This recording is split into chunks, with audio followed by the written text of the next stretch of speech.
যুক্তরাষ্ট্রে সন্তান জন্ম দিলেই মায়েরা প্রায় $5,000 বা $6,000 টাকা পাবে। জন্মহার বৃদ্ধির উদ্যোগ হিসেবে প্রেসিডেন্ট ডোনাল্ড ট্রাম্পের প্রশাসন এ ব্যবস্থা গ্রহণ করেছে। প্রেসিডেন্ট ট্রাম্প এ উদ্যোগকে স্বাগত জানিয়ে গত মঙ্গলবার বলেছেন, আমার কাছে এটি একটি ভালো ধারণা বলে মনে হচ্ছে। মায়েদের জন্য এটি একটি শুভ সংবাদ। ট্রাম্প প্রশাসন একে মার্কিন যুক্তরাষ্ট্রে প্রজনন ক্ষমতা বৃদ্ধির উপায় হিসেবে বিবেচনা করছে।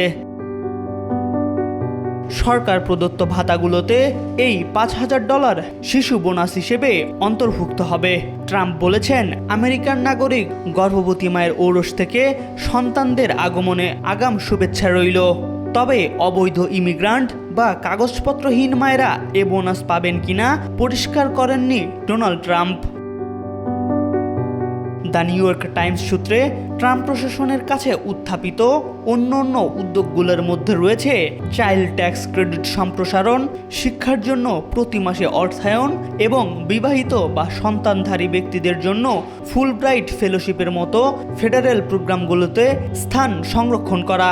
6 বা তার অধিক সন্তান জন্মদাত্রী মাকে সরকারের পক্ষ থেকে ন্যাশনাল মেডেল অফ মাদারহুড পদক দেওয়া হবে বলে ট্রাম্প প্রশাসন বিবেচনা করছে।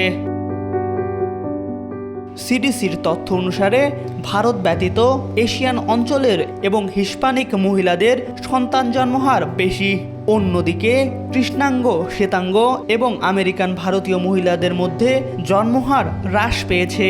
যুক্তরাষ্ট্রে জন্মহারের তুলনায় মৃত্যুহার তুলনামূলক কম হওয়ায় প্রশাসন বিষয়টির উপর গুরুত্ব আরোপ করেছে। বিশেষ করে হোয়াইট আমেরিকানদের মধ্যে সন্তান না নেবার প্রবণতা বৃদ্ধি পাওয়ায় রিপাবলিকান আমেরিকান রাজনীতিকরা এই প্রণোদনা চালুর ব্যাপারে উৎসাহ দেখিয়েছেন বেশি। গত মাসে 14 সন্তানের জনক ও ট্রাম্পের বন্ধু ইলন মাস্ক ফক্স নিউজকে বলেছিলেন, জন্ম নিয়ন্ত্রণের ফলে মানবতা মারা যাচ্ছে।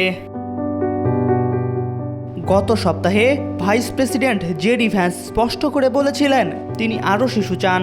জানুয়ারিতে vice president JD Vance March for লাইফের এক সমাবেশে গর্ভপাত বিরোধী কর্মীদের বলেছিলেন যে সন্তান ধারণ করা আমেরিকানদের বাধ্যতা।